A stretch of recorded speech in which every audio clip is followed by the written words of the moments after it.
ഇന്ത്യയിൽ അറിയപ്പെടുന്ന ഒരു തീർത്ഥാടന കേന്ദ്രത്തിലേക്ക് പോകുന്ന എൻ്റെ ഒരു സുഹൃത്ത് ഒരു പ്രത്യേക പെട്ടി തുറന്ന് അതിലുള്ളതെല്ലാം വാരിയെടുത്ത് ഒരു പ്രത്യേക സഞ്ചിയിലാക്കി കൂടെ കൊണ്ടുപോകുന്നത് ശ്രദ്ധിക്കാനും അതിനെക്കുറിച്ച് എന്നോട് പറയാനും ഇടയായി. അപ്പം അദ്ദേഹത്തോട് ഞാൻ ചോദിച്ചു, ഇതെന്താണ് ഇങ്ങനെ ഇത് പ്രത്യേക പെട്ടിയിലിട്ടതെന്നും എന്തിനാണിത് കൊണ്ടുപോകുന്നതെന്ന്. അപ്പം അദ്ദേഹം പറഞ്ഞു, എൻ്റെ ബിസിനസ്സിൻ്റെ ഒരു പങ്ക്, ഒരു ഷെയർ, 1% ഈ ഡെയ്റ്റി ദേവതയ്ക്കുള്ളതാണ്. അത് ഞാൻ എല്ലാ വർഷവും അവിടെ തീർത്ഥാടനത്തിന് പോകുമ്പോൾ അവിടെ കൊണ്ട് കൊടുക്കും. ഞാനൊരു പങ്ക് എന്നും ആ ഒരു ഷെയർ എന്നും മാറ്റിവെക്കും. അപ്പോൾ ഞാൻ അദ്ദേഹത്തോട് ചോദിച്ചൊരു ചോദ്യം, എന്തിനാണ് നിങ്ങളിത് പ്രേരിപ്പിക്കാൻ എന്താണ് നിങ്ങളിതിന് പ്രേരിപ്പിച്ചത്? അദ്ദേഹം പറഞ്ഞു, ഒരു കാര്യം ജീവിതത്തിൽ ഞാൻ തിരിച്ചറിഞ്ഞു, ദൈവം കൂടെയുള്ള ബിസിനസ് ഒരിക്കലും പരാജയപ്പെടില്ല.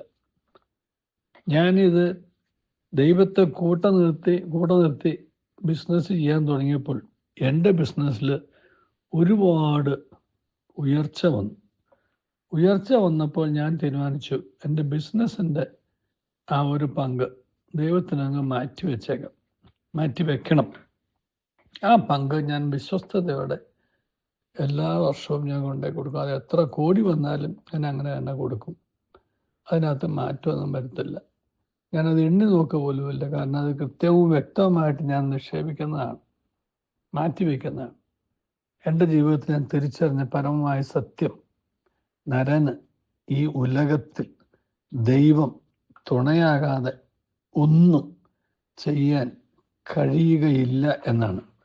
ഇപ്പം ദൈവത്തിൻ്റെ തുണയുണ്ടെങ്കിൽ, ദൈവത്തിൻ്റെ സഹായം ഉണ്ടെങ്കിൽ മാത്രമേ എന്തും ചെയ്യാൻ സാധിക്കുകയുള്ളൂ എന്നും, ദൈവത്തിൻ്റെ സഹായമില്ലാതെ ഒന്നും ചെയ്യാൻ സാധിക്കില്ല എന്നും ഉള്ള ഒരു തിരിച്ചറിവ് നമുക്കുണ്ടായി കഴിഞ്ഞാൽ നമ്മുടെ ജീവിതത്തിൻ്റെ എല്ലാത്തിൻ്റെയും ഭാഗമായിട്ട് നമുക്ക് ദൈവത്തെ കൂടെ നിർത്താൻ സാധിക്കും. ദൈവത്തെ കൂടെ നിർത്തിക്കൊണ്ട് അധ്വാനിക്കുമ്പോഴോ, ദൈവത്തെ കൂടെ നിർത്തിക്കൊണ്ട് നമ്മൾ മത്സരിക്കുമ്പോഴോ, ദൈവത്തെ കൂടെ നിർത്തിക്കൊണ്ട് എന്ത് പ്രവൃത്തി ചെയ്യുമ്പോഴോ അവിടെയെല്ലാം അത് ദൈവത്തിന് നിരക്കുന്ന രീതിയിലായിരിക്കണം എന്നുള്ളൊരു ആഗ്രഹം മനസ്സിൽ വരും. കാരണം കൂടെ നിൽക്കുന്ന ആളെ വേദനിപ്പിച്ചുകൊണ്ടൊരു ഉദ്യമത്തിൽ നമ്മൾ ഏർപ്പെടില്ലല്ലോ. ആ ദൈവത്തോട് നന്ദിയുള്ളവനായിരിക്കണം എന്നുള്ളൊരു വീക്ഷണം കൂടെ വരും. അപ്പം ഞാൻ അദ്ദേഹത്തോട് ചോദിച്ച രണ്ടാമത്തെ ഒരു ചോദ്യമുണ്ട്, ഇതുകൊണ്ട് നിങ്ങൾ ഭണ്ഡാരത്തിൽ ഇട്ടാൽ ദൈവത്തിൻ്റെ പങ്കായി എന്ന് നിങ്ങൾ കരുതുന്നുണ്ട്? അദ്ദേഹം പറഞ്ഞു, എനിക്ക് ഇപ്പോൾ ഉള്ളൊരു ക്ലാരിറ്റി എന്ന് പറയുന്നത് ഈ ഭണ്ഡാരത്തിൽ നിക്ഷേപിക്കുക എന്നുള്ളതാണ്. അപ്പം ഈ ഭണ്ഡാരത്തിൽ നിക്ഷേപിക്കുന്ന കാര്യങ്ങളുടെ ഉപയോഗത്തെക്കുറിച്ചും വിനിയോഗത്തെക്കുറിച്ചും ഒക്കെ ഞങ്ങളൊന്ന് ചർച്ച ചെയ്യാനിടെ, പ്രത്യേകിച്ചും സമകാലിക സംഭവങ്ങളുടെയൊക്കെ അടിസ്ഥാനത്തിൽ അദ്ദേഹം പറഞ്ഞത് പരമമായ സത്യമാണ്. ഇത്രയും കാലം ഞാൻ ചിന്തിച്ചിരുന്നത് ഞാൻ അവിടെ ഇട്ടു, എൻ്റെ ഉത്തരവാദിത്വം തീർന്നു എന്നാണ്. ഇല്ല, ഞാൻ അവിടെ ഇട്ടത് കൊണ്ട് എൻ്റെ ഉത്തരവാദിത്വം തീരില്ല.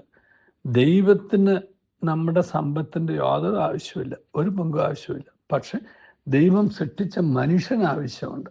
ദൈവം സൃഷ്ടിച്ച മനുഷ്യന് ഇപ്രകാരം അനുഗ്രഹങ്ങൾ ലഭിക്കാതെ പോയ സമയത്തോ, അല്ലെങ്കിൽ അതിനുള്ള പ്രത്യേക കഴിവ് കൊടുക്കാതിരുന്ന വ്യക്തികളോ ഒക്കെ ആകുമ്പോൾ അവർക്ക് ഇത് എത്താൻ വേണ്ടിയിട്ട് എൻ്റെ കയ്യിൽ ഏൽപ്പിച്ച എൻ്റെ എക്സസ്സാണ്, എൻ്റെ ആവശ്യം കഴിഞ്ഞിട്ടുള്ളതാണ്, നിൻ്റെ ആവശ്യത്തോടാണ്. അപ്പം നിൻ്റെ ആവശ്യം കഴിഞ്ഞ് നിൻ്റെ കയ്യിൽ നീ മാറ്റിവെക്കുന്നത് നിൻ്റെ അവകാശമല്ല.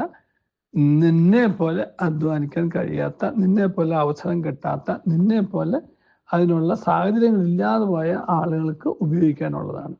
അതുകൊണ്ട് ഞാൻ അദ്ദേഹത്തോട് പറഞ്ഞു, ഇതെല്ലാം ഭണ്ഡാരത്തിൽ നിക്ഷേപിക്കണമെന്നല്ല. ഭണ്ഡാരത്തിൽ നിങ്ങളുടെ നന്ദിപൂർവ്വം എന്തെങ്കിലും നിക്ഷേപിക്കുക. ബാക്കിയുള്ളത് തീർച്ചയായിട്ടും നിങ്ങൾ പാവങ്ങൾക്ക് കൊടുത്താലും ദൈവത്തിനത് പ്രതികരമാകും. കാരണം നിങ്ങൾ കൊടുക്കുന്നത് എന്തിന് ഉപയോഗിക്കുന്നു എന്ന് നിങ്ങൾക്ക് ഉറപ്പ് വരാത്തിടത്തോളം കാലം നിങ്ങൾ അവിടെ കൊണ്ട് നിക്ഷേപിക്കുന്ന യാതൊരു അർത്ഥമില്ല.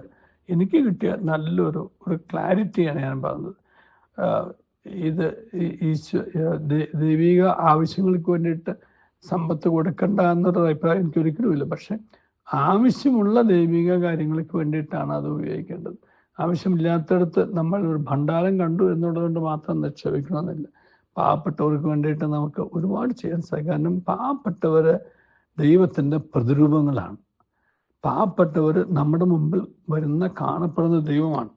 നമ്മുടെ മുമ്പിൽ വരുന്ന കാണപ്പെടുന്ന ദൈവത്തെ അവഗണിച്ചിട്ട് ദൈവത്തിന് പൂജ പോലും വേണ്ടെന്നാണ് പിന്നെയാണ് പ്രസാദം. അപ്പം നമ്മുടെ മുമ്പിൽ വരുന്ന അവരെ പരിഗണിക്കാൻ സാധിക്കുക എന്നുള്ളതാണ് ഏറ്റവും വലിയ ആത്മീയതയുടെ ഏറ്റവും വലിയ ലക്ഷണം.